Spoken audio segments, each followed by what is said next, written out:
Hello and welcome back to the Undercut podcast. We are back for our first race review of the season, and when I say we, alongside me tonight, I am of course Jesse Billington. I am joined by Miss Ellie-May Taylor and Mr. Timo Albers Daly.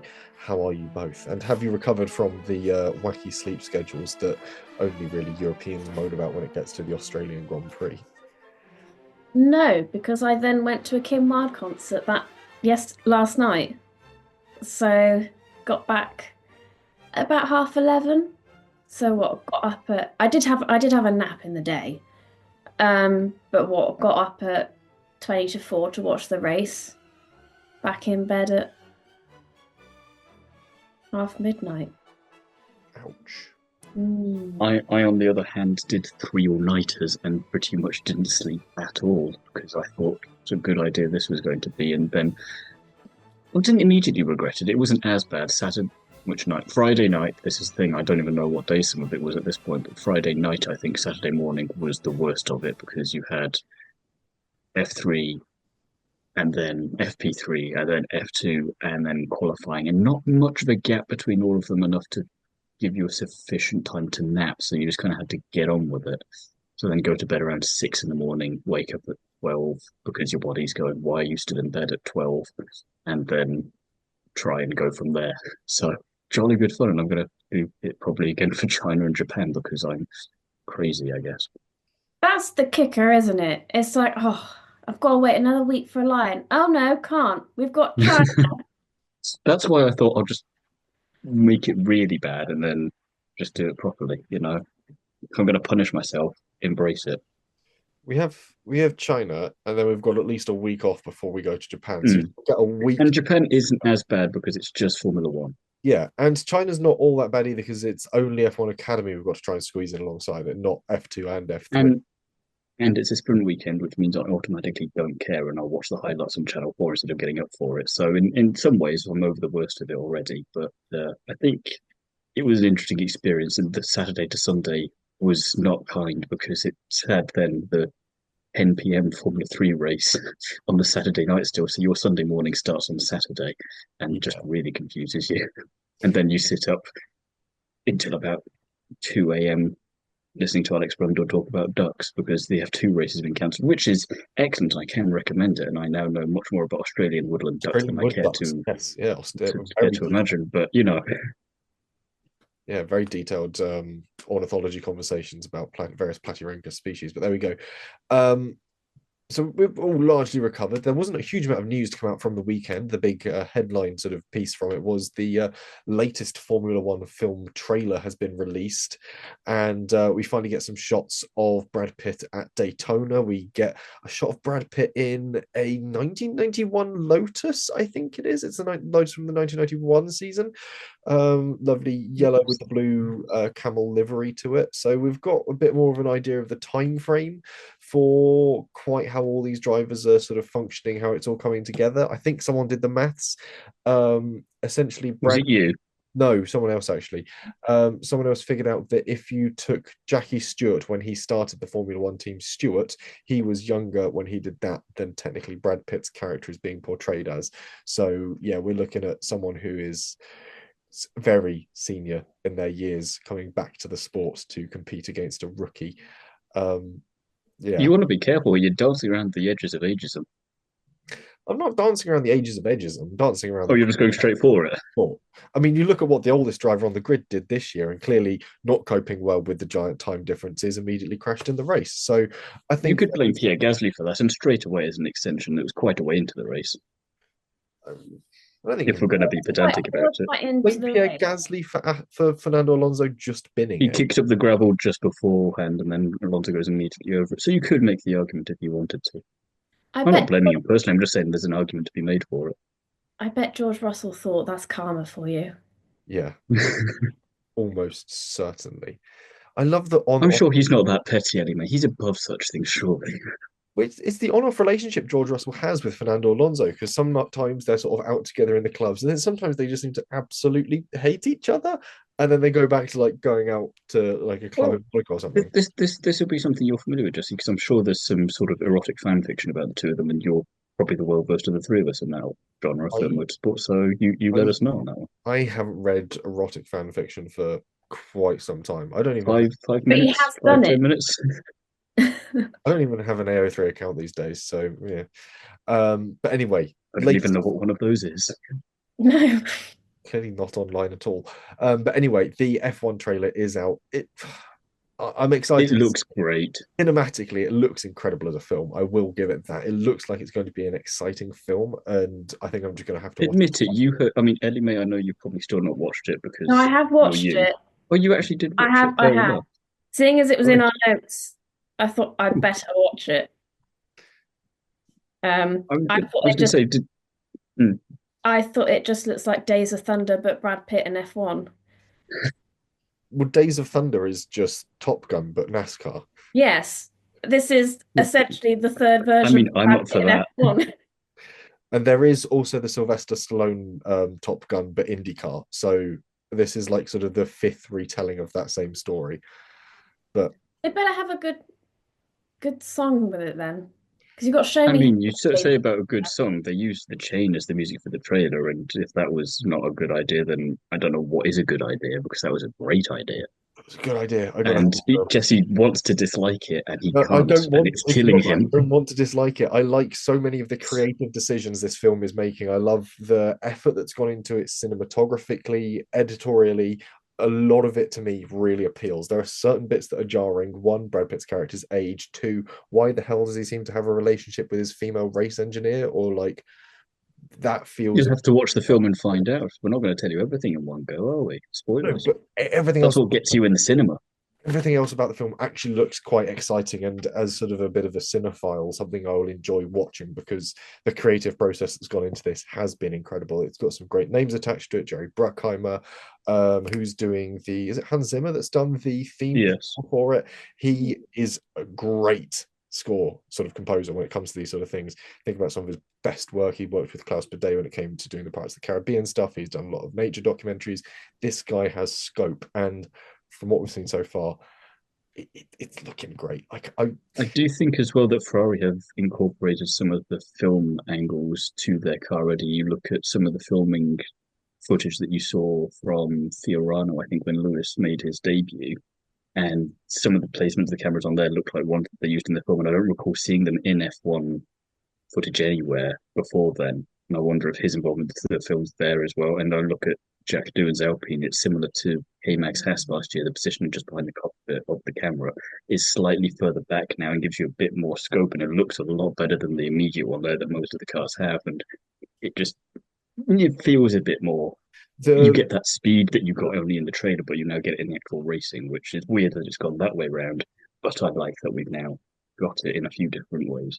art influencing life. I think the camera teams for Formula One and the TV crews have started relocating a lot of the cameras down to that lower side point and using a slightly wider angle lens because the atmosphere you get as stuff rushes past the car is part of what communicates its speed on screen. And by incorporating that broader angle that gives you a bit more of the track, a bit more of the scope, a bit more of seeing other cars come past, gives you that feeling of space and speed and sort of Well, relativeness. it's what I've wanted them to do for a while, but not quite in the same way that IndyCar have with their camera that goes most of the way around most of the time. You see it a little bit in F1, but not very often. Whereas IndyCar, pretty much every race, you see it the whole way and you get this NASCAR beautiful has shot around. rotating cameras as Yeah, well. they've got a bit of that, yeah. And again, it gives you that sort of the scope. It also puts you a bit more in the driver's eye as you sort of move it around. It's why I like that we've had like It's ironically a lot better than driver's eye. yeah, a lot better than but the problem is you're using such a scaled down camera there. You struggle to work the clarity of it.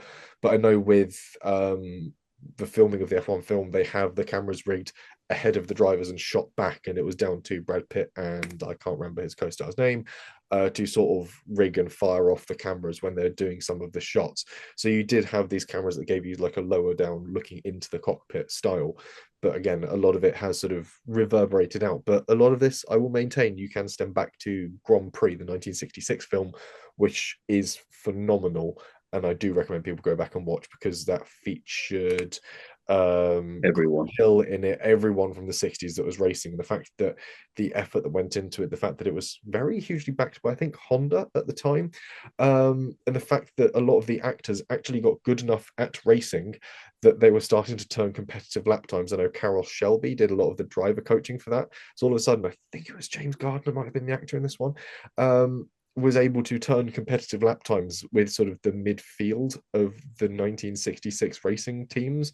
And you're sort of going, okay, that is getting involved. But also it revolutionized the way that sport was filmed. We started elevating cameras, we started putting them on helicopters, we started getting them to track with stuff. Now it's de rigueur to find helicopters buzzing around an F1 circuit filming the action. Prior to that point, it had always been static, locked off shots, and a car would come past it and someone would do the commentary. This pioneered putting the cameras on the cars, moving the cameras, getting them to different locations. So a lot of the great stuff we're seeing in this film can be traced back to, again, this is me getting too involved in cinema. I was going to say one last thing before we move on. I just wanted to say, Ellie-May, how much will you laugh if, as a result of all this, in the same way that in the 1960s the actors got that good, how much will you laugh if Cadillac hire Brad Pitt next year just to annoy him?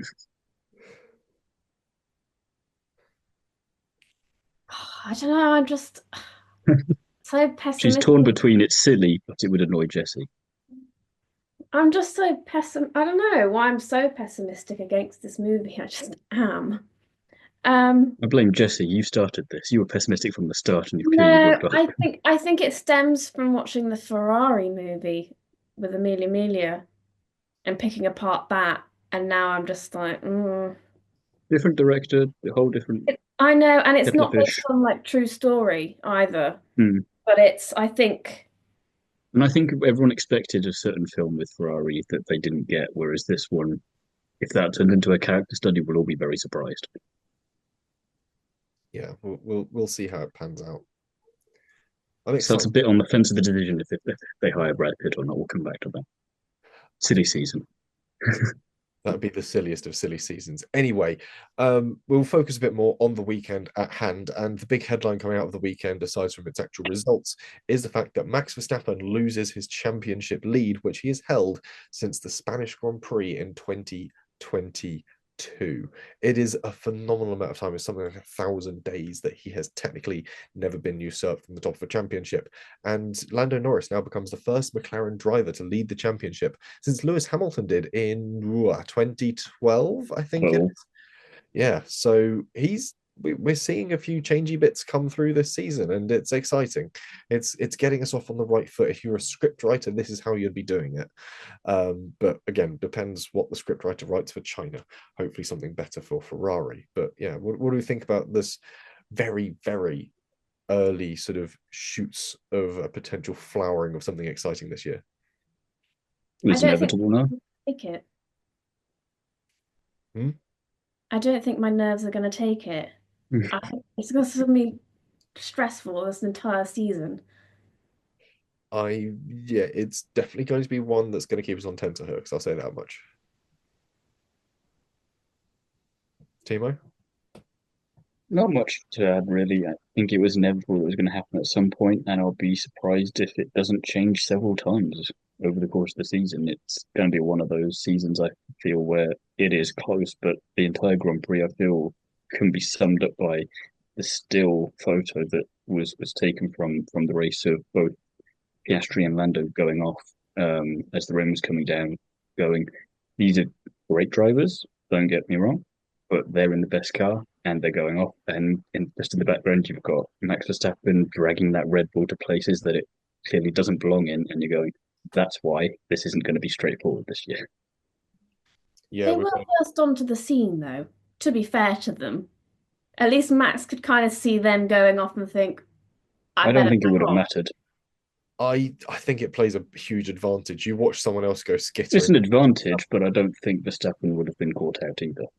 I, he has been caught out previously. He was caught out by Piastri. Piastri put pressure onto Verstappen earlier on in the Grand Prix, and Verstappen missed his braking marker on a damp and greasy circuit and ended up on a runoff.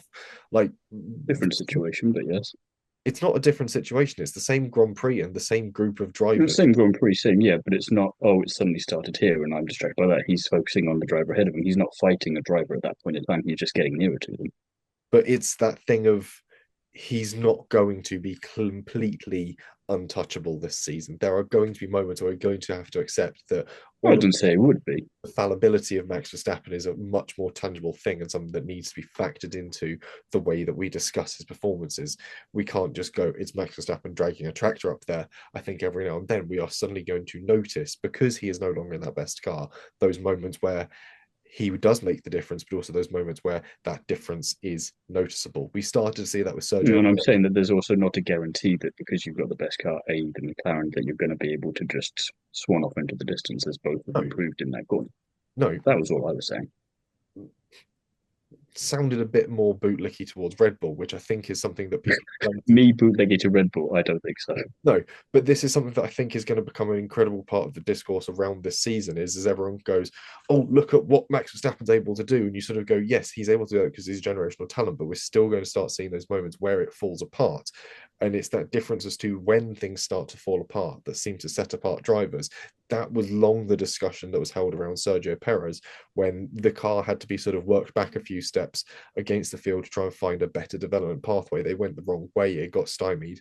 That was when we started to notice other drivers fall apart. But that was when we noticed it with the likes of Pierre Gasly, with Alex Albon, is you had a car that had sort of taken a few wrong turns developmentally. Max, because he is that cut above the rest, is able to drive around that. But that doesn't mean that he is sort of the purest of white snow, 100% clean. There are going to be moments where that goes wrong. And I think Oscar Piastri had an incredible drive this weekend that very much proved that. And I mean, we'll get to the rest of the drivers, but first, we ought to sort of touch on one of the bigger questions of the weekend, which was how will the rookies do? This is the first time in forever, it feels like, since 2010 that we've had this amount of rookies joining the field, and especially with the challenging conditions. It was a big question. How will these guys cope? So we figured who better to ask about it than friend of the show, Martin Villari. Yeah, look, it was a massively disappointing weekend from all of the rookies in some way, shape, or form. I think they all really, to some extent, underperformed, with the exception of Kimi Antonelli, who I think, he got fourth and that's all he was going to get, even though he made a couple of mistakes himself. I think it's quite evident and obvious that these teams don't have specialist driver coaches and mentors present, because there's no clear direction, goals and objectives for the weekend. We all know Melbourne is a street circuit. It's important to build and put together a weekend.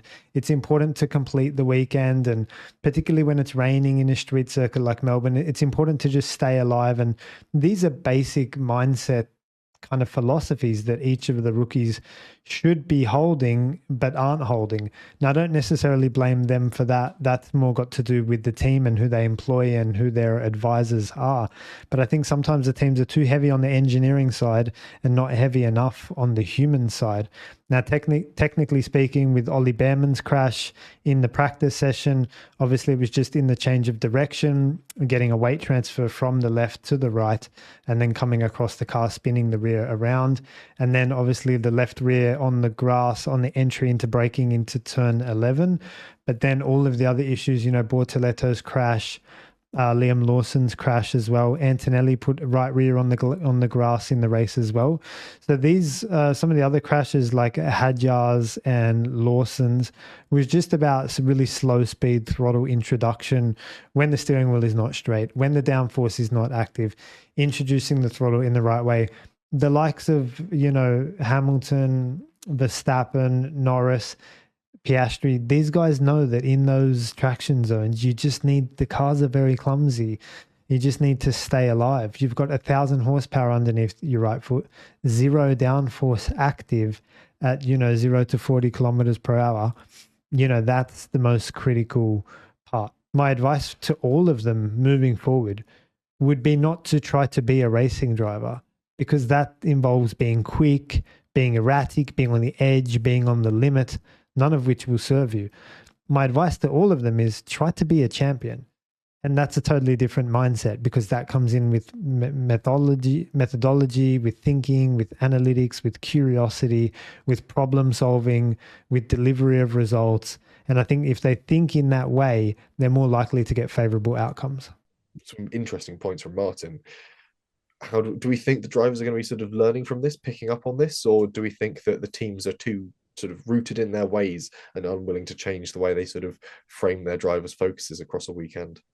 I think that Martin's comments are complemented by the different reactions to Hadjar's crash in particular from Anthony Hamilton and Helmut Marko. So if you didn't know any better, if you were just as an outsider looking at this, which one of those do you think worked for the team that hired and developed that driver, and which one do you think would just be another driver's father in that capacity because he doesn't have any actual associations? He's not a team member in any respect there, and I think that tells you a lot of what you need to know there. My other thing is that again, maybe situation dependent a lot of the time, but I think Bortoletto has the least pressure as a result of all of this because while he is an F2 champion and an F3 champion straight off the back of that as well, he's in, arguably, we can debate that as well later after Haas, but the worst car on the grid.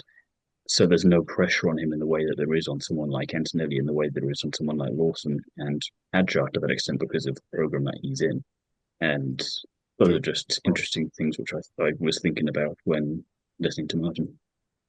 Sort of when Martin was sort of saying how,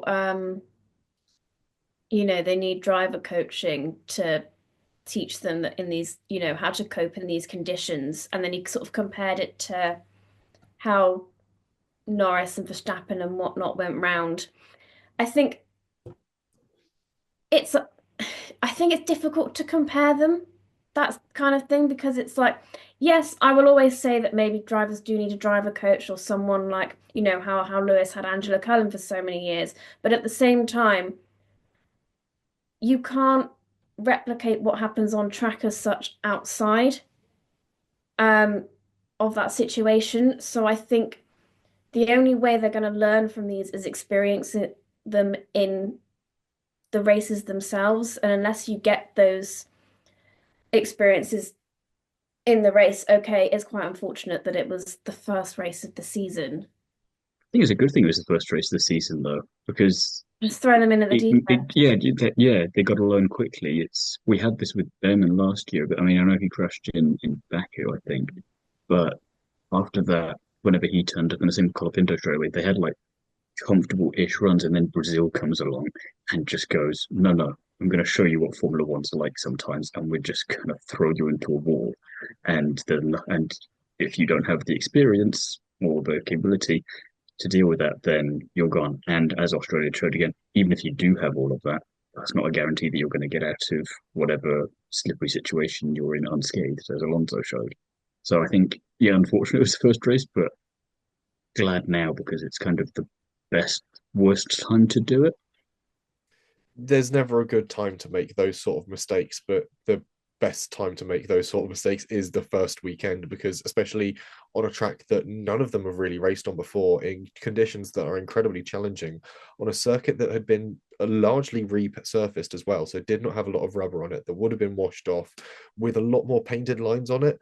And Alex Albon made the great point he said the white lines that are painted down for the race weekend, the ones that define the edge of the track, are incredibly grippy. It's an incredibly aggressive, abrasive paint that's laid down, that if you've ever touched circuit lines, you'll notice that it's almost like they've sort of got shards of glass and sand in them. It creates a very, very grippy surface. Then as soon as you compare that to the standard road markings that we have in the UK, they're almost sort of waxy and very slick. And you can imagine as soon as there's water on that, it becomes a very tricky surface to try and control. If you've ever ridden a bicycle in the rain over sort of a painted surface, it's an absolute nightmare. So you multiply that up by a sort of a factor of thousands by the time you get to the horsepower, but do not get anywhere close to that when it comes to your footprint of tyre. You can understand the problems that the rookies are going to be facing. It's not an easy weekend to start on, so making those mistakes is fair, I would say. And just to compliment what Ellie-May was saying there as well, Behrman made those mistakes as early on in the weekend as you can, and was one of the only two rookies that survived the entire race. Sure, he didn't get any points out of it, but I was going to say he didn't damage the car, but he already had severely damaged the car up to that point, but he didn't make it worse. It's kind of he did kind of another weirdly best version of the worst situation. But, you'd rather crash in practice and then crash again in practice and then not make it out in qualifying to then at least survive the race and deal with the conditions, which ironically were much worse than any of the other conditions that he'd been out in so far. But maybe he learned something in there, and that'd be quite interesting to see if he did and how he did and what he did in the interim. Because, like you say, there's no one obvious in that team that we can point at and go, "Oh, you're helping him with this." Mm.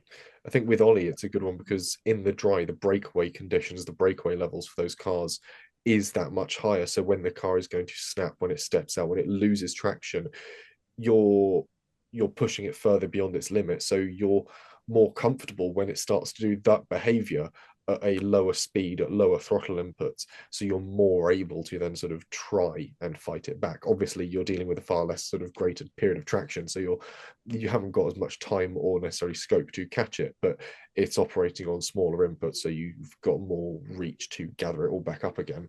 And but there is an absolute limit to that. We saw that with Hajar, the fact that even the smallest of sort of over throttle applications will just send you round and very unfortunately into the barriers on a formation lap. It's unfortunate that's how it goes. But again, yeah, Berman, I think you're right, Timo, in saying that he sort of got his learning out the way very early on, and sort of an odd way to do it in those conditions. But I think it played favourably to his hand by the time the Grand Prix started, and those conditions changed immensely. With the rookies out of the way, we will, of course, mention them as we go through our team-by-team analysis. No point reading back the race to you. If you're listening to this, chances are you very much watched the race, or at least watched a highlights package of it, so have a decent understanding of it. So we'll dive into our analysis. And I've structured it as we had towards the end of last year in championship order for the teams, which, yeah, I've got them in the correct order, means that we start with McLaren, who, oddly enough, are tied with Mercedes on points. McLaren, though, Norris qualified on pole with Piastri next to him, and then Norris finished P1 and Piastri managing just to sneak it into P9. So, Timo, how do we feel about McLaren after that first weekend? Is on the completely neutral and as a McLaren fan generally, regardless of whoever is driving for them at any point in history, but I quite like that McLaren's at the top again, or at least competitive at the top, because obviously I'm not necessarily expecting them, and for my predictions, they're not going to be there by the end of the season, but I like that they're at the sharp end. And it was essentially a perfect qualifying and practice session and almost race for them. Didn't like the immediate use of team orders. I can understand why they were used in such a circumstance because of the traffic coming their way. But you should be able to trust your drivers to act maturely and in the team's best interest in a situation like that. And for it to come out immediately in race one was a bit for me. And while personally he's not my cup of tea, Lando has improved. And I do think this was his best Grand Prix today and his best victory. He was under pressure at the end, as we saw. He didn't make any mistakes. He actually remembered to defend straight into turn one on the first lap and didn't lose it into the first corner as we're so used to him doing, and didn't seem too bothered by anything, which was just uncharacteristic. I know Ellie-May's written in the notes, "Shut up," because I've complimented him in a backhanded sort of way, but it's a weird, pleasant surprise because I think last year on several occasions I compared him to Leclerc in 22 and was wondering when he would learn the same things that Leclerc did, and we have seen that he has learned since then. And it's only one Grand Prix, but so far so good. I mean, Ellie-May, you go first. They've certainly started the season dominantly. I mean, no one can match their current pace at the moment unless, I don't know, Ferrari get a better setup. We will wait and see for that. But yeah, Norris didn't put a foot wrong. And I think, again, it's a bit like how kind of Martin was talking about the rookies and kind of then what I said in response is that until you're in that position where you're sort of maybe fighting for wins and fighting for a championship, you can't sort out your mentality until you go through it. So Norris has probably learnt from his mistakes and what he did right from last year and is now hopefully then going to put it into this year, which I think he did in this race. And then Piastri, just so unfortunate, but I think the main thing to take away is that he didn't give up. He could have thrown in the towel when he was struggling to get off the grass, but he didn't. And he came back fighting and he put in a bold move in that overtake against Hamilton.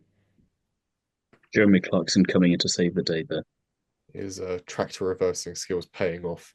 I mean, yeah, Ellie-May sort of sort of echoing some of my thoughts that I'd sort of written out, it was sort of peerless weekend for McLaren, I think. Max was at points struggling to touch both of them, and their setups, their understanding of their car just looks so well defined, and their ability to turn on the tyres far better than any of the others really came in handy, especially when we had that running on slick compounds. Look at how quickly they had the hards fired up after that safety car compared to Max's mediums. And yeah, it's a shame it all came undone for Piastri with that heavy downpour that caught out a lot of drivers. If you've seen any of the fan cams of other cars getting to that set of corners, and the amount of drivers that have either gone wide straight through that gravel, and thankfully it arrived at it at a much lower speed, so didn't have the momentum to carry them on into the next set of sort of grassy compounds, or drivers that simply just looped it and had to just sort of crawl their way out of the gravel. It was like 50% of every car, every sort of pack of cars that came past had someone or at least two people going through there. So it's not surprising that it bit Piastri more out of the pair of McLaren drivers. Wrong place, wrong time for all of that, really. The downpour, wrong point on the track. It is one of the slicker parts of the track. I think it is the bit that had always been resurfaced, so it was going to be the worst to react to that rain.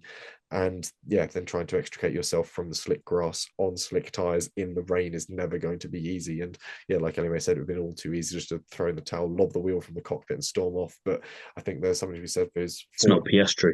It's not Piastri. There's something to be said for his fortitude and his ability to sort of go, no, we'll rebuild, we'll go again. And to then make your way from the back of the pack all the way through and into the points and sling one past Lewis Hamilton in the wet, that's a pretty tidy little move. And I think the mentality he showed this weekend, as much as he's beating himself up for it, I think his mentality speaks far greater than his racing here. And his racing spoke a lot. Well, that's why the team orders frustrated me so much, because I just thought, listen, 2 minutes beforehand, Zach's just said, we're not going to do team orders. So then immediately, going, lie. Jeffrey clearly knows what he's doing, and you want to see him race against Norris, because we've not seen too much of that, really. And we don't know what that looks like. And again, it kind of leads into what I was going to say about Norris, just going back slightly, is the one thing we haven't seen yet, because we haven't had the opportunity, nearly got it here, is what's he learned in how to fight Verstappen wheel to wheel, because if Verstappen only managed to get close to him, he had a couple of looks, but he never got the chance to actually really fight him. It was very akin to Imola in reverse from last year. It's kind of, you're getting near to the point of doing battle, but not actually there. So that's going to be interesting to see how that develops. And then when Piastri comes into the mix, either with Verstappen, so I don't think we've seen too much of that either, and with Norris, then that's going to be where the fun really starts. And at that point, good luck giving team orders to either of them, because I think they'll both go kind of down the Carlos Sainz route and go, oh, my radio's just not working, I can't hear you, sorry. I'm going through a tunnel while hanging up on you. I mean, I could be wrong, but I don't think that Red Bull will have the car this season to match the McLaren to really fight them. Unless Max is ahead of Norris or Piastri on track, I don't think we're going to see strong battles between them. I'd agree with that, but I'm thinking maybe if we get similar conditions where it's leveled out a bit more, because China and Japan in particular, we're used to them being interchangeable conditions, and at that point everything's a bit more fair game. But if we're looking at Bahrain, for example, yeah, that might be a bit trickier unless Red Bull somehow managed to pull something out. But I'll come back to that in a bit. But then you saw how much McLaren went off into the distance once both were passed. But we said this about Red Bull at the start of the season last year, and we thought no one can possibly catch them, and then look what happened. But a stronger start to the season is often all you need. I think Japan will be an interesting one. If Japan is dry, as it might be, but again, we're doing Japan in the springtime, there is no way of guaranteeing that. That'll be the first sign. If not, like you said, Timo, it's going to be Bahrain before we truly know the gulf in performance between the McLaren and the Red Bull. But yeah, China, it's going to be another greasy circuit. It's going to be relatively chilly, and there is every chance. And it's a sprint weekend. And it's a sprint weekend, so you don't get the setup, you don't get the practice, but we do get a lot of that wheel-to-wheel opportunity.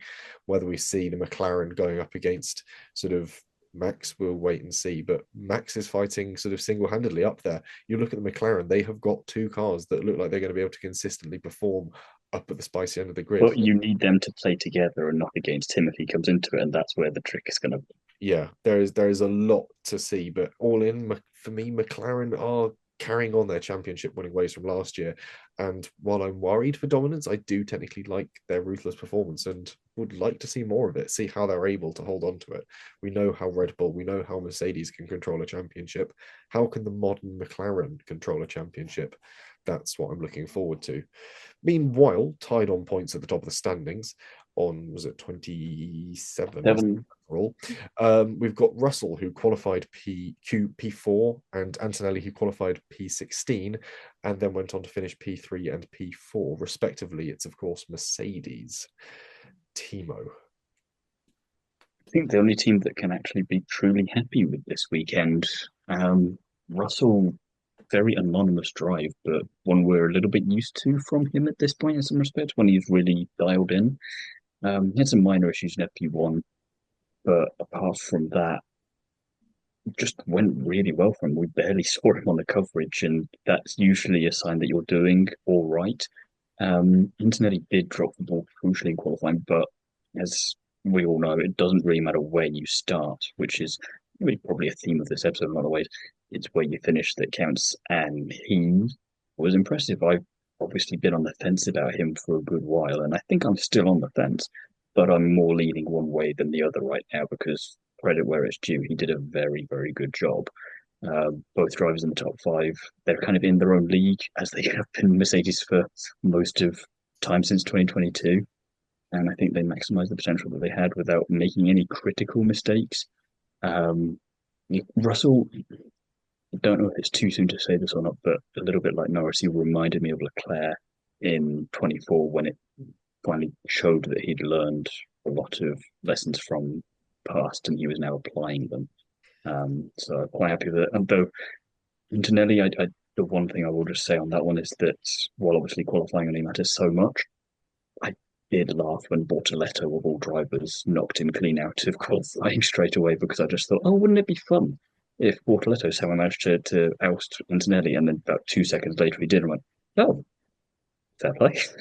Wasn't expecting that, but that's quite funny.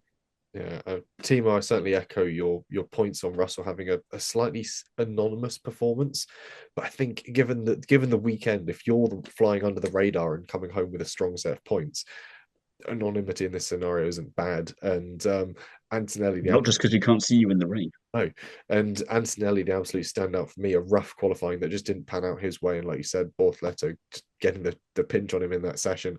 But he said about quickly rectifying that. And in the race, while all around were losing their heads, he stayed pretty clear-minded. And that little spin post-Hulk overtake the first time shows how much Melbourne was biting the uninitiated. But then to post one back past a very experienced driver in exactly the same place in slightly worse conditions, incredibly ballsy and incredibly brilliant. He did confuse Martin Brundle because he thought he was watching a replay. Because it was like for like the move. And if you're a driver getting done by the same driver like for like, that's got to be a little bit infuriating. Well, you're maybe expecting a similar move. You're not expecting it to be 100% identical. So you're thinking, well, he's not going to do exactly that again. Son of a bitch. I'm sure Martin will agree with me, though, when I say that consistency when it comes to driving is key. It's also something that George Russell will stand by. If Antonelli's coming in his first race in those conditions and being able to be that consistent when it comes to making an overtake up the inside in the wet, we're looking at something quite exciting here. Yeah, clean, quiet, no fuss or theatrics. I love it. And I'm scared that he will get seated in Formula One properly, and a period of quality engineering from Mercedes could herald some dangerous waves of victories from him. So a lot to look forward to from where I stand. Whenever there's chaos, George Russell always seems to be the one to scoop up a podium, isn't he? You say that. Imola of, what was it, 22, 23? That wasn't so much no podium and chaos, was it? No. He's learning, though. That backs up my point. Excellent. No, Imola of 21. 21? I forget. George Russell. I'm thinking whenever he did Bottas. Raikkonen was still there. Yeah, 21 was the George Russell wet chaos and clattered into Bottas going through Tamburello. But the Russell and surely that was 22 then. I thought because 21 would have been him going into the wall anyway. Or was that 20? No, 21 was when he clattered into Bottas. Seems like such. It didn't seem that long ago. We're getting old, guys. With him smacking Bottas on the head and Bottas giving him the middle finger. Meanwhile, elsewhere on the No, he circuit, was saying he was his number one fan. We know what this means now. oh, It's of been course, yeah, established. yeah, forgot about that. Yeah, of course, it means that was turn one, you idiot. Yes, of course, it was turn Hmm. one. Yeah. But yeah, Ellie-May, your thoughts on Mercedes? That was it, really. Oh, just George Russell loves to capitalize on a bit of chaos, and sure, Yeah, yeah. Antonelli I'll get onto later. So yeah. Meanwhile, Red Bull, Verstappen qualified P3 and Lawson qualified P18. And results sort of carry on in that same vein with Verstappen finishing P2 and Lawson DNFing. And I feel that I ought to start with this one. Otherwise, the notes that I've sort of seen written in front of me won't make a great deal of sense because Timo will shout at me if I say anything about Lawson, given the bickering match we had. I've established I won't. Well, we had a fair bickering match about it in the Instagram comment section. Nice calm voices though. I wasn't checking. Yeah, but I feel I do want to clarify my position on the prediction about Red Bull swapping him out, and it's not personal. It's more of a statement about Red Bull's typically rash actions when it comes to underperforming drivers, regardless of circumstance. And this weekend was circumstance that ought to be not ignored. Thrust into a car he's only driven in testing at a top team that's licking its wounds from a cutting blow in 2024. The pressure on Lawson is enormous, and then shoved out onto track he doesn't know from behind the wheel in the wet, littered with a lot of white lines crisscrossing a recently repaved surface. It was never going to be easy. Then, when another deluge falls and everyone is on the wrong tyres, having gambled against the forecast, I can't say I'm surprised he ended up arse first in the wall, though he does very much have my sympathy for it. And I want him to rebuild. I want him to come out swinging in China, though that's another new track to him and one that's also likely to be wet. So it's still an uphill battle for him. I don't think it's going to be fair should something happen to him at Red Bull's hand this season, because the performance he's putting in I think the effort he's putting in is not being accurately represented in the results we're seeing on paper. Max, meanwhile, It's like he's a rookie. yes. I Yeah. was thinking the same thing. But Which, by the way, there was a graphic. I On don't know if you Sky, saw yeah. this. Yeah, no, from Yeah. the official F1 feed there on my Sky, they're just showing what Oh, F1 are that's putting true. there, and there was a list of rookies. And remind me, Ellie-May, who was on that list? Well, do you know what, Timo? I took a picture. I did as well. This is his first time competing reportedly in an entire season of Formula One. But there we go. I mean, reportedly, he's never competed in a full season of Formula One before. Yeah, but he might not complete this entire season, is what I'm potentially hinting at again because of the brashness of Red Bull. But we'll get to that in a different point in time. Wouldn't that still make him a rookie though? Yes, by that metric, because he's not completed a full season of Formula One, he is a rookie. Anyway, Max, meanwhile, simply Max. Though that Red Bull does look to have a few rough edges even in his hands. So it's an interesting sort of trying to pick apart Red Bull. Two very different drivers, one very different car to what we've seen from them before, and add in some tricky conditions. It's not an easy set of tea leaves to read. Not an easy set of tea leaves to read, but turnaround that Verstappen had from Friday to Saturday was fantastic and shows that while they're still compromised, they're not a team and he's not a driver that should be counted out. Because despite the vast improvements that McLaren have made, and we saw that, the fact that Verstappen was only a fraction of a second behind Norris at the end of the Grand Prix shows that it still won't be plain sailing for Lando or McLaren as a whole. Verstappen, yeah, you kind of touched on this already, but I think in the same way that he did it last season, even if the car's not completely there, he's still going to wring the neck from it to get what he wants out of it in the same way that Piastri did with the McLaren towards the end. He's not going to give up simply because it's stacked against him. So that's going to be quite interesting to watch there. And I think the fact that even with such an almost faultless weekend from McLaren, the fact that Verstappen can be that close, albeit in mixed conditions, I don't predict that that's going to be the same in Bahrain if we have a dry race there, is still very intriguing for the season. Lawson, yeah, I agree with you that he's probably going to be on the back foot in China as well because of the fact that it's all new and everything. So I think that Japan, Bahrain, and Saudi Arabia will be where I start to judge him a bit more, as he'll be in locations that he's raced at previously. And he'll also had a couple of Grand Prix under his belt already at that point to get to grips with Red Bull and the new team. I'm not too worried about him though.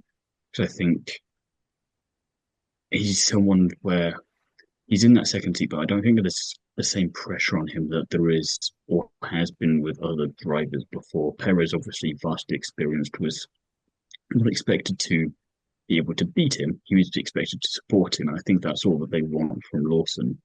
And as we saw with, okay, didn't really see with Hadjar because he didn't make it far enough to do anything, but with Yuki, you can qualify well, but he still didn't make it into the points either. And it shows that even with that level of experience, you can still finish outside of the points if you finish at all. And so it was not a great weekend to beat any of those drivers unless you're Verstappen. So at the moment, I'm still very much not Team Lawson in the sense that you've got to choose a side, but I can still understand perfectly well why they chose Lawson over Yuki because this was a race where it would have been perfect with that qualifying that Yuki had to go and show it to them. But he's always been a stronger qualifier than he has been to finish a race in a decent or similar position.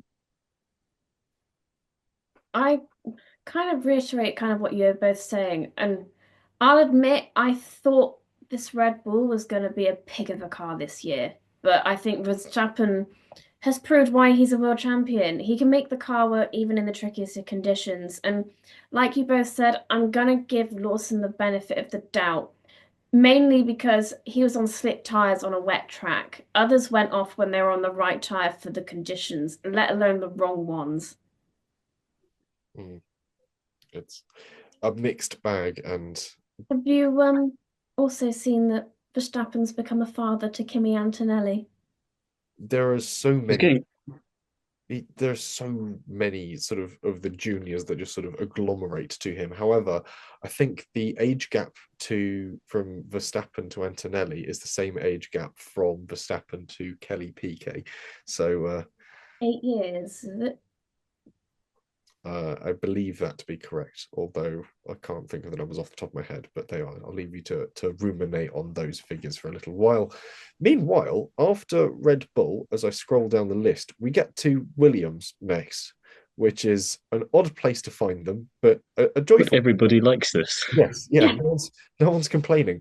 Alex Albon qualified P6 and Carlos Sainz P10, and in the race, while Carlos Sainz did exit early with a slight unexpected power delivery on a upshift that saw him skating into the wall backwards, Alex Albon soldiered on and finished P5, though very temporarily he did finish P4, but Antonelli's penalty for an unsafe release was eventually overturned once Mercedes went. If you look at the rest of the camera angles, it shows you he was nowhere near Hulkenberg. Which is curious that race control wouldn't have done that, considering it's their job. But They didn't. again, it's so unlike them to make mistakes anyway that Yeah, I'll leave them off for that one. they didn't. They claim they didn't have access to those camera angles, but I'm like, but it's not like you're waiting for the Your film race to come control. onto them and be developed and then handed to you to play back. It's No, digital. it's cutbacks in the budget. That is what they do now. It's all done on like sort of little rollies, sort of Hmm. 8 mils. You remember the cars? Remember the people? Sorry, that they used in Grand Prix to film it. They just lob them on the front of the car. That's what they do Gaffer now. tape a man with a camera to the side. Hmm. Oh, I forgot the cost cap and all that. Anyway, Albon finished P5, a great result for the team, and I'm going to wait a little longer to serve judgment on that Williams. But Albon looked pretty happy with it this weekend, as at points did Carlos Sainz. There's a unity and a drive in Williams as an outfit this season. It seems, and now they aren't combating a lopsided driver pairing each weekend. They might stand a chance. Alex's efforts were brilliant, and Carlos looked to quickly be getting settled in the car. It's a shame that his session ended so early, but his work with the team on the strategy, being able to coach them on sort of what a driver wants in the certain sort of climactic conditions, and just sort of help sort of solidifying those calls, just made the overall performance of the outfit a lot stronger than I think it really could have been that weekend. There is more to come, I feel. Alex's result is the best finish for a Williams since Lance Stroll banged in a P3 in Baku in 2017, if we assume that it's a race that's run its full distance. So while the car has improved, I hope that not too much effort has been poured into it instead of the 2026 car's development. I think also this is Alex Albon's best result since um, oh, quite a long time away. 2020 would have been his last full season where he had. So potentially Mugello podium, potentially somewhere around there. Yeah, It's in that neck of the woods, result-wise, I'd say. yeah, somewhere in the tail end of 2020. Let's see how long ago it would have been. When did he last finish somewhere that high?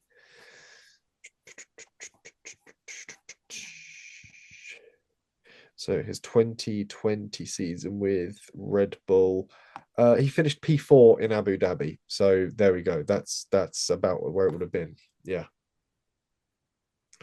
Which would have been the last race of the 2020 season. So it's nice to see Alex getting some decent results back in there.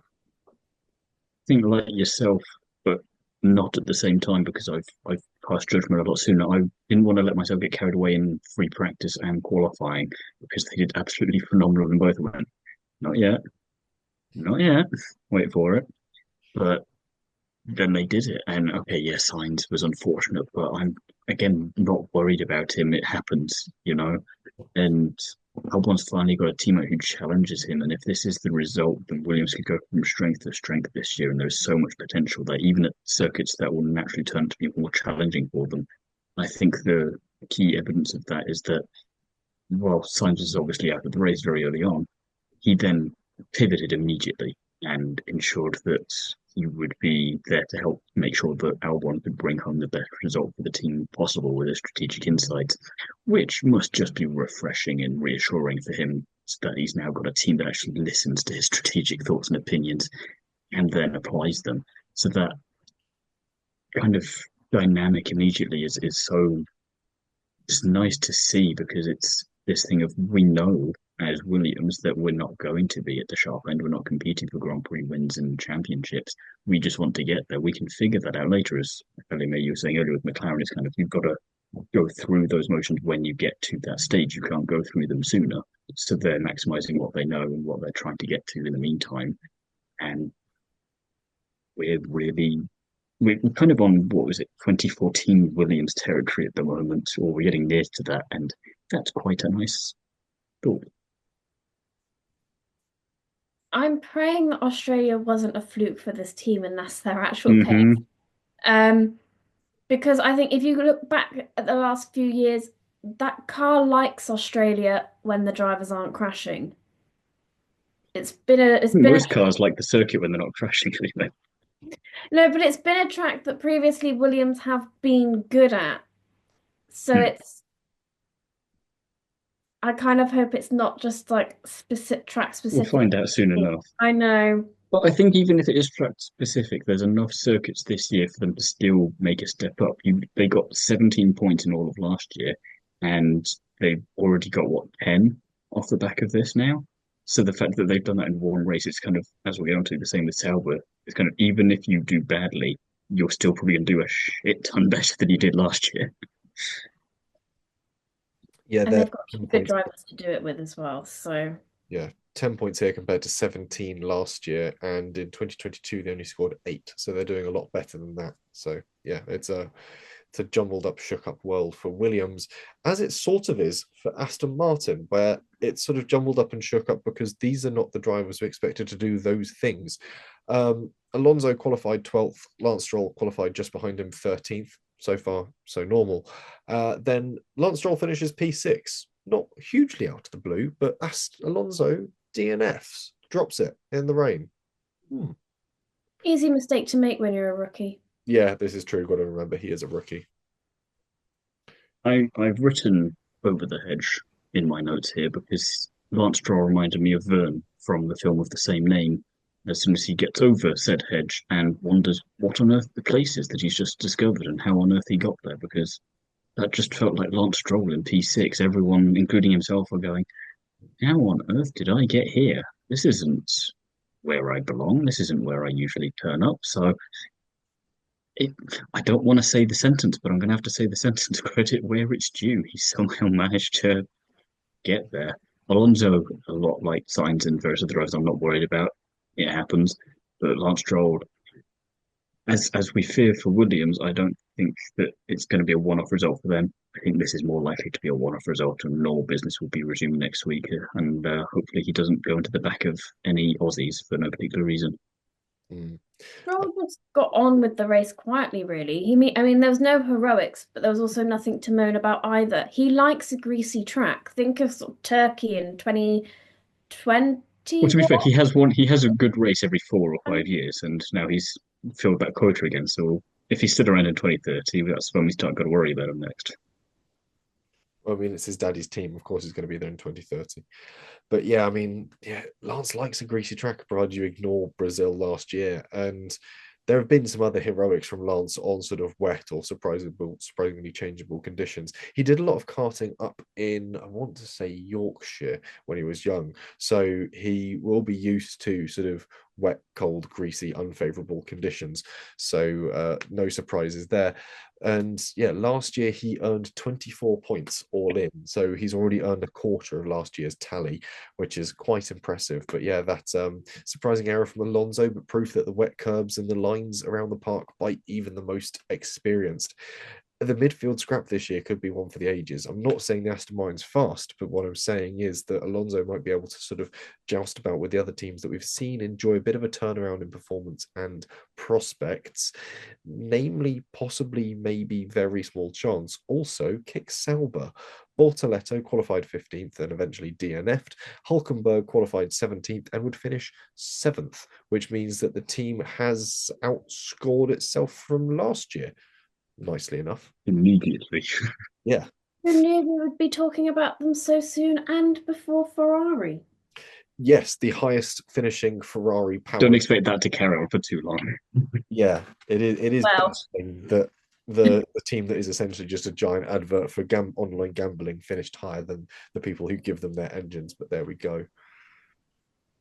Yeah, I despite what Ellie-May might think, I've not made a Hannah Montana reference with my comments on Kick Sauber here. This is just me saying that they do have the best of both worlds because there's no pressure on them at all. As I said with Bortoleto earlier, as a rookie coming in and arguably the worst car on the grid, and this kind of shows that they just get on with things. There's no pressure on them, and that was shown from the off with Bortoleto knocking Antonelli out in Q1 and Hope performing pretty well in the FP sessions.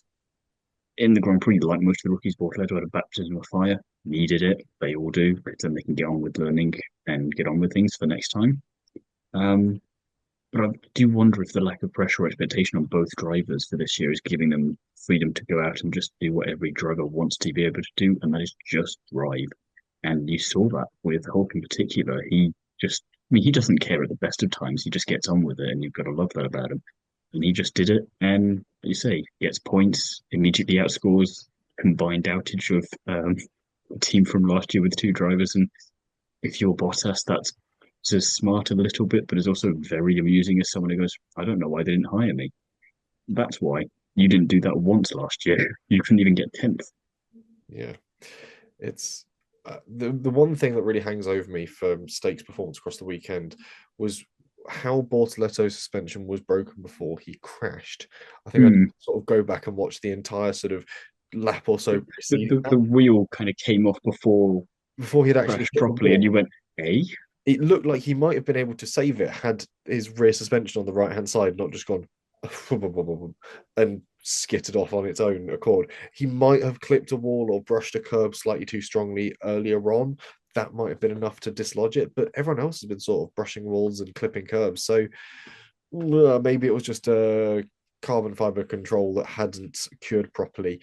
We'll wait and see. But I don't want to call it promising things for Sauber, but I think it does go to show that if we have another few of those sort of crazy races, there is an opportunity that they might be able to be in the right place to capitalize on it. So all is not lost for them as an outfit, but it does mean that the pressure is on for the teams that are currently behind them, which starts that section of the list with Ferrari.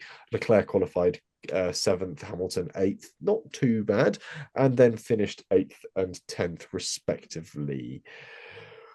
Oh, I will say though, best Hamilton of the weekend, Anthony, and his consoling of a distraught Isaac Hadjar. I will say, in a world where you can be one of two people, be an Anthony Hamilton and not a Jos Verstappen. If you've got a choice of which dad, or a helmet marker. If you've got a choice of which dad to be an Anthony Hamilton. Elsewhere, the usual Ferrari disaster class, really, as things changed faster than they could keep track of, and their gambles just kept coming up flat. A car that wasn't set up right struggled to be proving the necessary sort of platform that the drivers wanted, especially compared to the McLaren.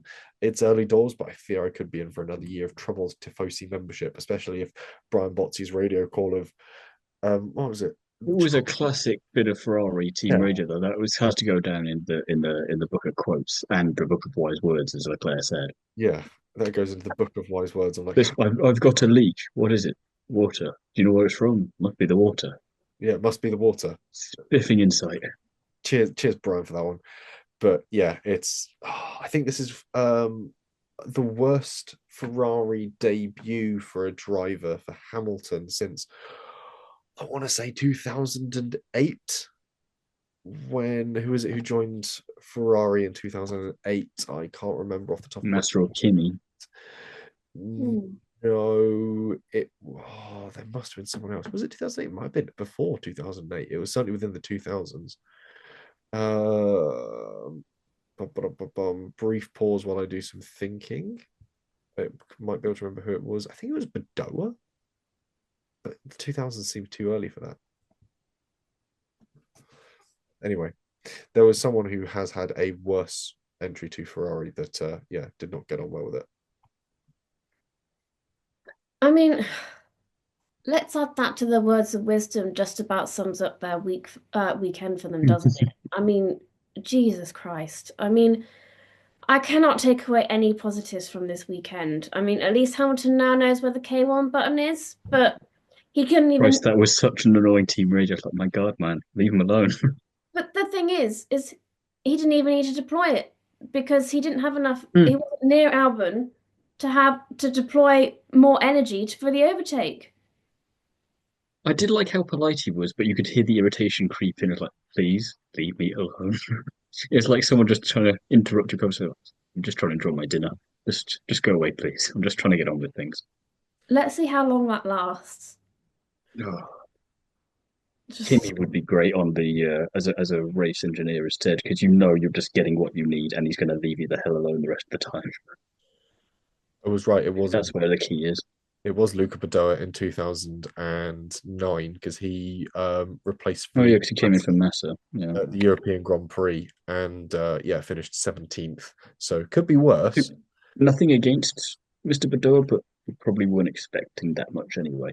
No, yeah, odd one. Yeah, his son Brando's now in Yeah, he's in Formula 3. three these days, isn't he? Yeah, thought as much. Just made his debut. Yes. But Ferrari, yeah, silver lining, they didn't crash and they looked good in the free practice session. I know it's not much, but it's something, so we're just going to take it and move on. Yeah, Hamilton's spin in Q2 was a little uncharacteristic as well. And like you say, the Q3 results, they weren't bad, but they just weren't what we expected. But I wonder, Ellie-May's already said yes to this, but are we just as a collective fan base a little bit to blame for how they did because we just assumed that, oh, it's Hamilton, it's Leclerc, it's Ferrari, it's Vasseur. 1-2 immediately, we're going to be sorted, guys. It's our year out the gates. It's going to be perfect. And anything less than that is not on for us, and we're going to go, oh, bugger. I wonder maybe if we'd tempered expectations slightly, if we'd be as annoyed. Probably still annoyed, but just maybe not as annoyed. I think yeah, the team radio obviously wasn't good. The missed opportunities of strategy did make me scratch my head a little bit, and obviously I wasn't the only one because Hamilton was going, why are we doing what we're doing here? But I'm going to put this down to teething issues, getting bedded into a new team. Leclerc's used to this by now, as you could tell from the humour with which he addressed the whole water leakage situation, and he's kind of right. I'll just get over this, I suppose. Then we'll figure this out later. But remember, sorry, McLaren did have a shaky start to the last year. By the end of the season, that was all a long way in the rearview mirror. So that's all I'm going to say on that one. Maybe that's a more of hope that Ellie-May can clutch onto until we see how they do in China. She's pulling a face that makes me think that's not going to be as straightforward as I want that to be, but I'll be the optimistic one. No, I was more thinking if Sainz was there, do you think he would have said no? You're still on there. No, but do you think he would have said no? I'm pitting. No, Probably, but he'd also kind of been used to that at that point as well. Yeah. Whereas Hamilton, maybe he's witnessed all of this, but he's not had to experience it. And going back to what you say about Lando earlier, you've got to go through it to then get into that Sainz headspace, if you will. Yeah, you've got to experience it to know how to deal with it. I think to put it all in internet phrases, we overhyped based off of aura farming, and unfortunately, it came up a bit of an L. So not what we wanted for Ferrari. Ellie-May, translate that, please. We forgot that the Ferrari strategists exist. Yeah. Thank you. Forgotten they've got a pit wall made up of a posse of clowns. But anyway, could be worse. You could be Alpine, who Gasly qualified 9th, Doohan 14th. Gasly finished P11th, and Doohan DNF'd. I'm not P11. as worried about them. That's what's written in front of me. Gasly finished P11. Yeah, but you said 11th. 11th. Yeah, I combined P11 and 11th. It's a hybrid phraseology that I'm pioneering. It's cutting edge things. I don't think that's catching on. It will not, almost certainly.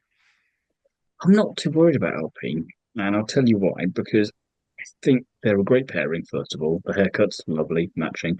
No, it's got nothing to do with it, but it's a fun touch. And there was a lot of potential there, and I think, just a bit of bad luck. I would have loved to have seen, for example, what Doohan could have done in Q2 if it wasn't for Hamilton's spin. He looked like he was on for a decent lap. And okay, yeah, the really neat placement on his car as well did kind of pick me over, and I really like the helmet that he's got for this season. So I think aesthetics wise, they've got it nailed down. I know I missed the livery review, but that Alpine, I feel like they nailed the look finally of blue and pink. It took them enough attempts to crack it, but I think they finally got something that looks great. And I just think it was bad luck for Gasly at the end. If it wasn't for Piastri coming back through and all these kind of circumstances and the rain, it caught out so many people at the end that he was doing fairly decently up to that point.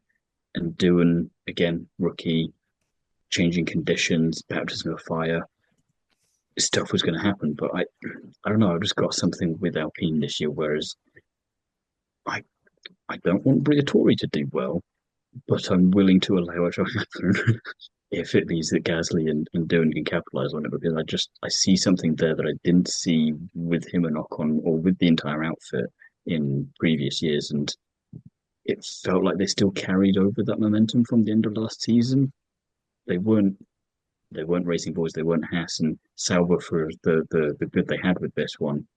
They didn't luck into it, but they capitalised on the opportunity that came their way, whereas Alpine just happened to be the team on the bad end of that. And you know that if you put either of those Alpines up against the Aston Martins, they're probably going to be ahead. So I think it's just one of those unfortunate things. Was it Doohan that got caught up with the Hamilton spin? With the in Q2. Yeah. And then he had traffic in sector 3. Yeah, we never got to see sort of what he had done. I think he was on a good lap up to that point, but then obviously it gets compromised. That's another one of those what if laps. A little bit like Hamilton's earlier on qualifying, where he went purple in that first sector and then he just backed off and go, no, I want to see what you can do. But yeah, I do like. I will agree though. I do like Doohan's helmet. I do like the replica of what was his dad's MotoGP helmet from the 500 series. It's a nice looking helmet. The lovely stripes on it, and it sort of works with the rest of the Alpine livery.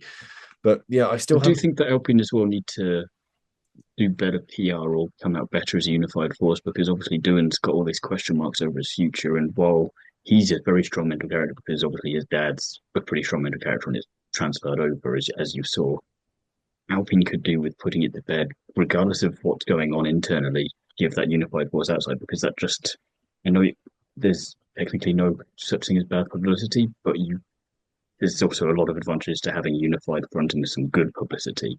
In the fact that they just didn't do anything about that with all these constant questions for doing, just goes, he's already got enough pressure as it is.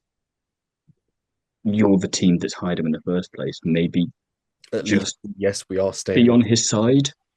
Yeah, there is that question over it, but I still haven't figured out where Gasly came from at one point in that race. He ended up sort of like P3. Mad. It was what Hamilton, Leclerc, Gasly, and you go, let's leave it there, guys. That works for me.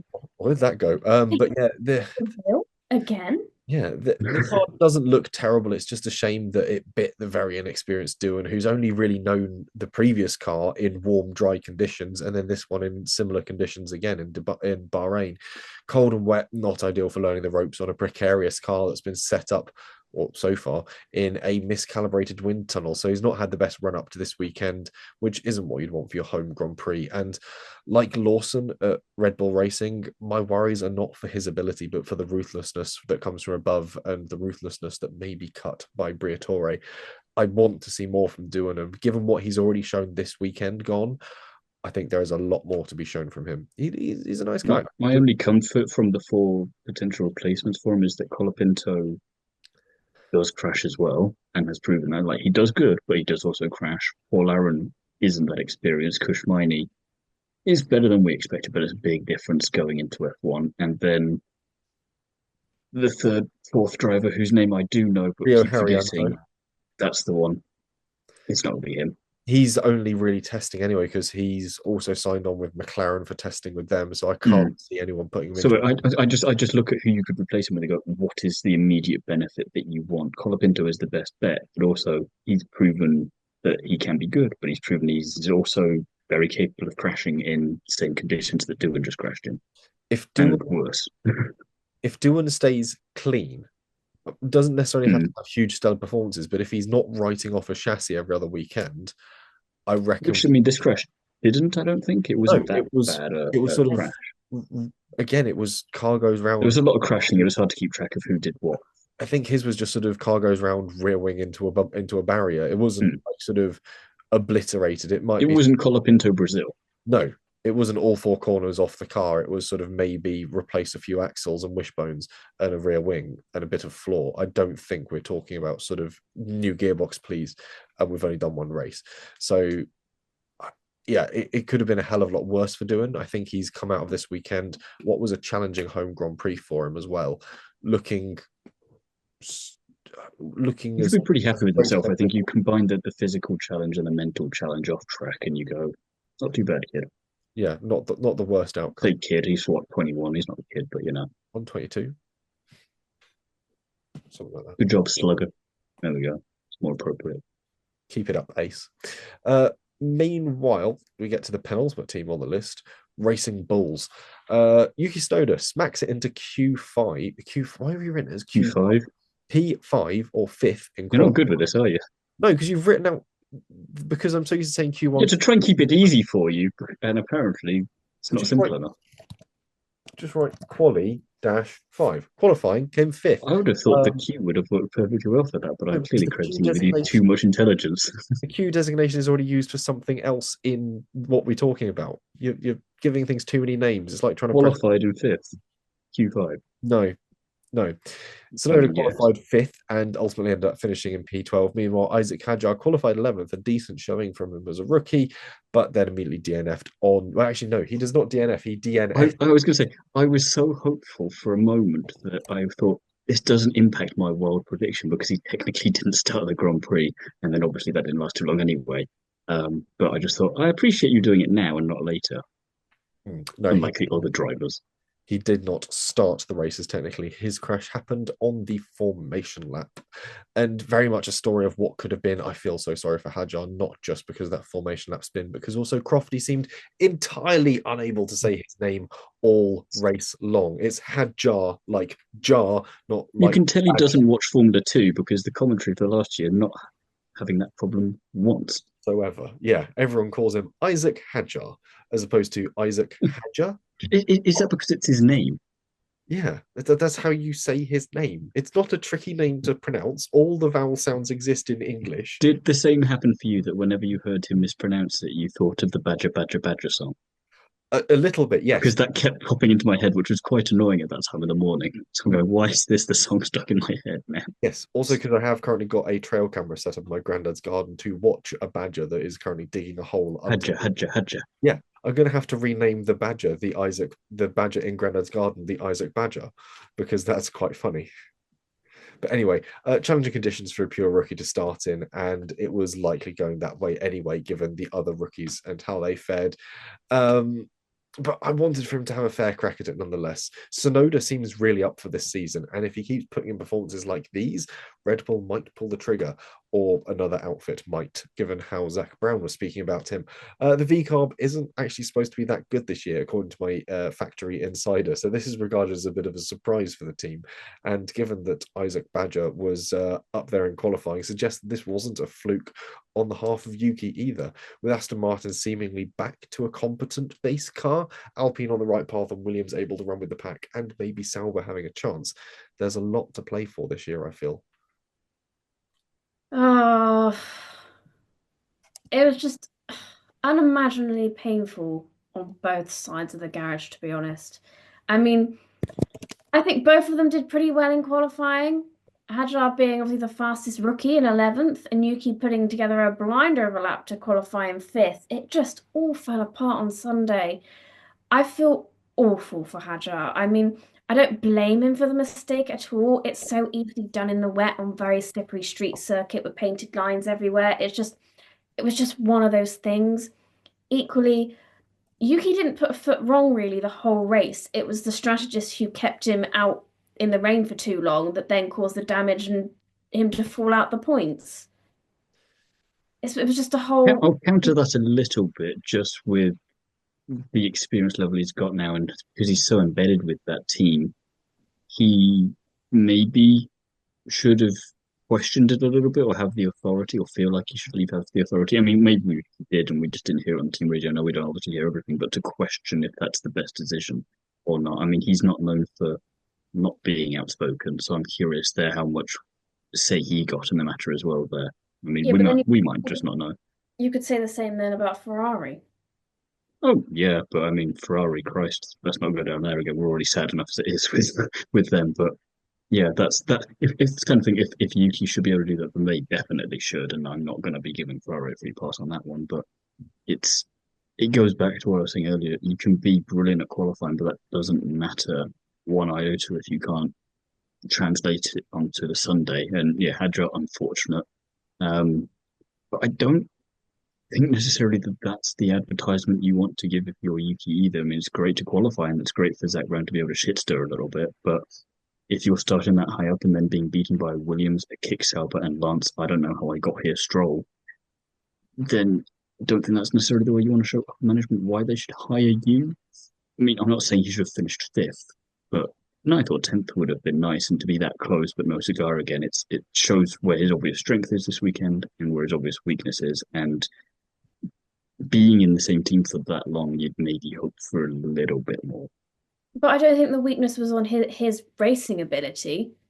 It was that Not they completely, no. I'm just saying again because we don't know how much he questioned the strategy, how much the strategy. There's inter-team stuff there, I admit, and I'd probably say it's what 60-40 on the team rather than on him. But at the same time, I still feel like you've got certain drivers where you go through the motions enough, you should then question when you. I mean, if you didn't question it, then I've got more questions about him. Obviously, we didn't hear everything, so it was 100% on the team. They have the information on the weather, and they can see that everyone else is pitting because it's the sensible option because it's raining on a slippery track, and you're on slicks. Nah, they should have pitted. It's on them, he not should you. have questioned. I'm not saying it's entirely his fault. I'm just saying it would be nice to know how much he questioned it so that I can then say one way or the other. And bear in mind that when it comes to strategy, Mercedes had someone stood on the beach a couple of miles away with literally holding their hand up to the sky so they knew when the rain was coming before it got to the circuit. I knew Bottas would come in handy. Maybe that's what they had him doing throughout the entire weekend. But essentially, there are ways of sort of dealing with that and making those calls a lot more accurately. Mercedes were pretty spot on when it came to their calls when it was for sort of wet compounds, for dry compounds. And again, just sort of having that bit of experience. It's not like Racing Bulls are lacking in experience. Racing Bulls as an outfit have been in this sport for 2 decades now, plus a bit more, I should think. And again, they're pulling on experienced sort of professionals from Red Bull as well. There's no reason they shouldn't have been able to make those sensible calls that would have helped Yuki. But I don't know. I feel that there's a lot of potential here that they might fritter away this year. They already have. They might do it again. Speaking of potential, or a team that doesn't actually seem to have any at the moment based off of that weekend's performance, the last team on our list, I'm so sorry, Henry, Haas. Ocon qualified 19th, while Behrman technically did not qualify and ended up starting with a pit lane. And Ocon would then finish P13 and Behrman would finish P14.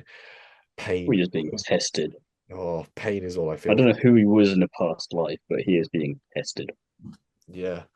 The car just wasn't there. The setup wasn't there. They fell to peer pressure when it came to ditching the Inters, only to then have to go back to them anyhow. They were sort of clinging on to the slick to mediates. They even said it on the radio at one point. I think one of the teams said slick to mediates, and I was like, that'll be what you need just to get through one big downpour and then stick with them. And instead, they were sort of No, you misunderstood. They were combining those together. It was just slicks to mediates with the same tire in their mind. It was a combination of the two. they thought there was yet another tire they might be able to utilize as opposed to be a worn down pair of Inters. Had they stuck with them, they might have been all right. They wouldn't have lost out on a lot of positions by doing the pit stops, especially out of sync with everyone else, because it just saw them tumble down the order. Kudos, though, to Behrman for being one of just 2 rookies to keep it on the island. Nice work, really. But at the end of the day, it's nice work from a very small pool of work that is decent to pick from. Yeah, that was kind of what was in my notes. Sort of a well done to Behrman for being only one of 2 rookies to get all the way through the race. I mean, obviously he didn't get off to the best starts, crashing in FP1, not taking part in FP2, not taking part Crashing in at FP3. crashing in FP3. So he didn't have a lot of experience around here, and yet he pulled it back for the race to finish when so many didn't in horrible conditions. And I think that's the only positive you can really take. And Ocon was there. It just baffles me that they, in all of testing and free practice, not once did they think, did we do any qualifying runs with either car? No, no. All right, we'll figure it out later.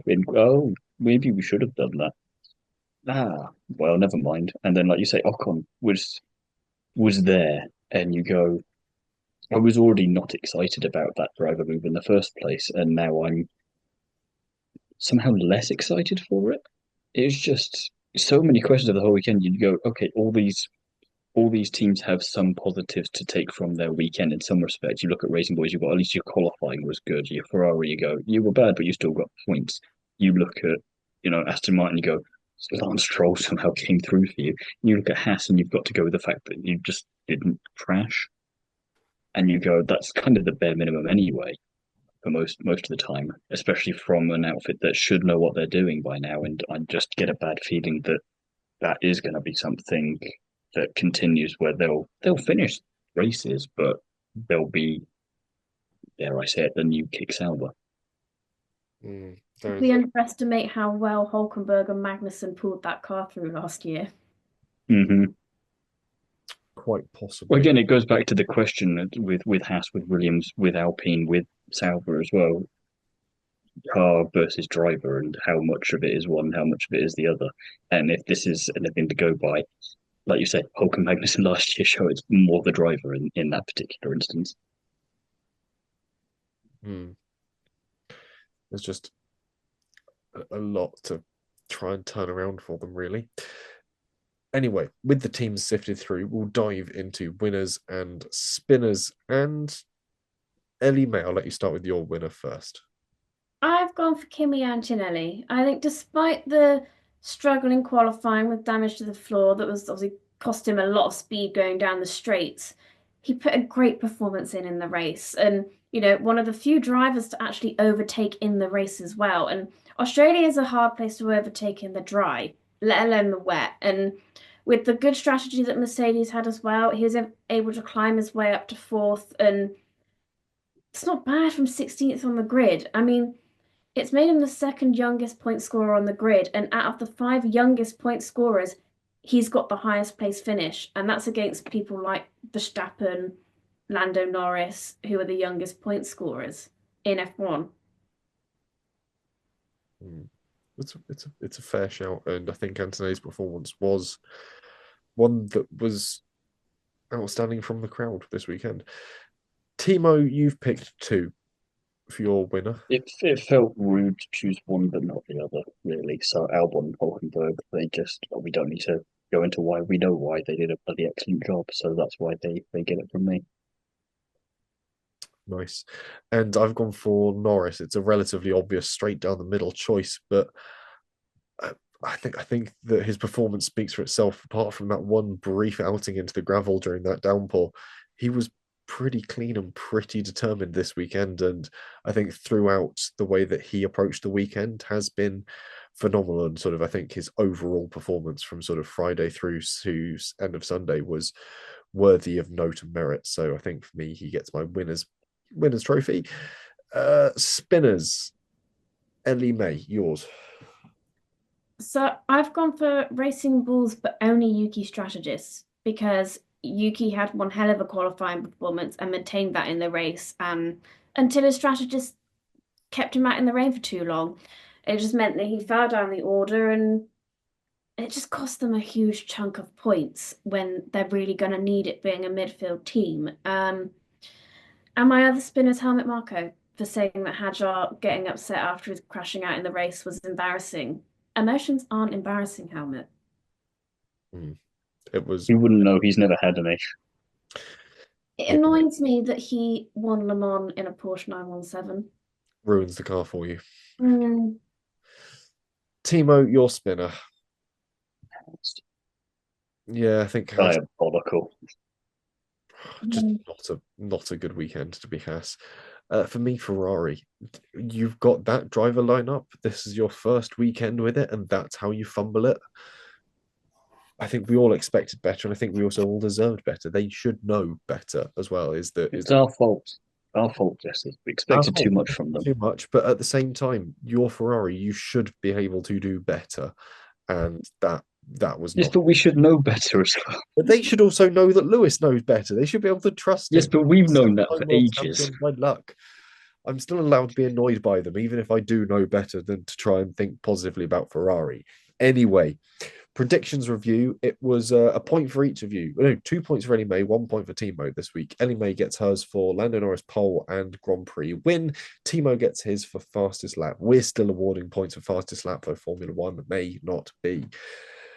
Then we get to Martin Brundle's not happy about it either. He still thinks it should be there. Yeah. So he can join the club. He can come on the podcast and tell us about it. In fantasy world, though, we've got our Fantasy Formula One league back. We've got some different names appearing in it, and Lando is winning with 194 points. I don't ask, don't know. Don't even know how to pronounce that one. It is a combination of letters. 193 points, and Jalogish. Everything is a combination of letters, Jesse. Come on. This is true, but this is an incomprehensible combination of letters. And Jalogish, that's better. 187.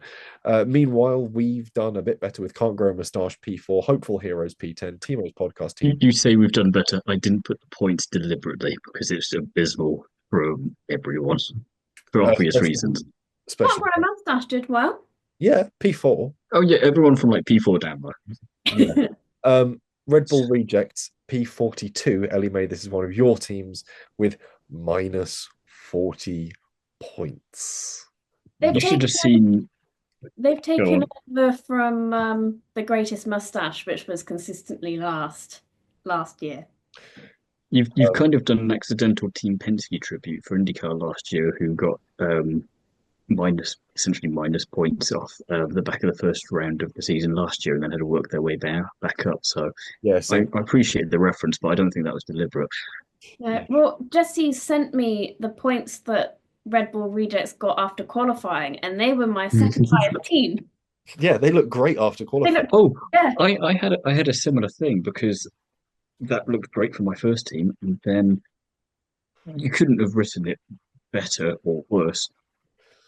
Each driver that then DNF'd at the start of the race just kept being one of mine from that team, to which point I was simply left with Hulkenberg and my two constructors and going, this isn't looking good, guys.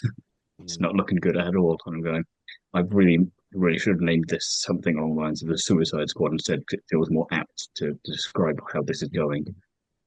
Ellie-May's Red Bull Reject. She's got 26.2 million left under the cost cap, scored minus 40 this weekend. Sainz, Albon, Tsunoda, Hadjar, Gasly, Williams, and Racing Bulls. Only Gasly, Albon, and Williams actually scored positive points this weekend. Yuki Tsunoda doesn't even just breaks even. He scores 0.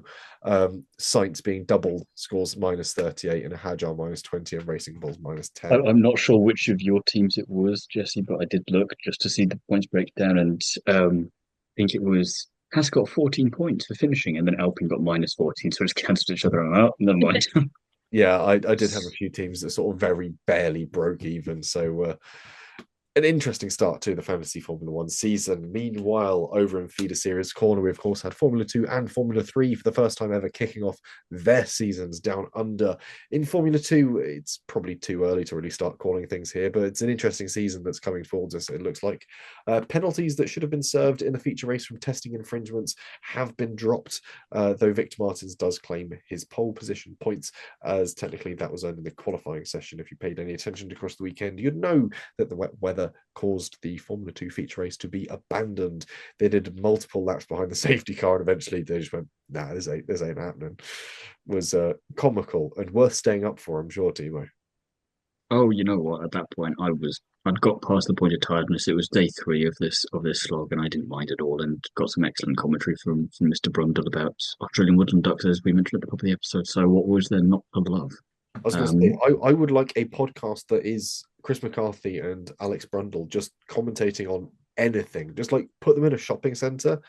We're still a bit like Alex Jakes and Alex Brundle last year, I think, in Monaco or the year before. They had a lot of time to fill, and they found a way. They can talk all right. They are good time fillers and entertaining time fillers. If we could just sit them down somewhere with a microphone, just have them commentate on the world going past them, it would be entertainment. Meanwhile, speaking of entertainment, Formula 3, and oh boy, I am excited for this year's action.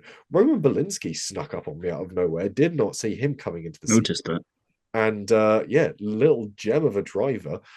Seeing some great sophomore drivers in this as well, really turning up the wick on their performances. I feel a little bad for being so critical of many of them last year as well. The new chassis. No, you've got to embrace it. That's how they learn.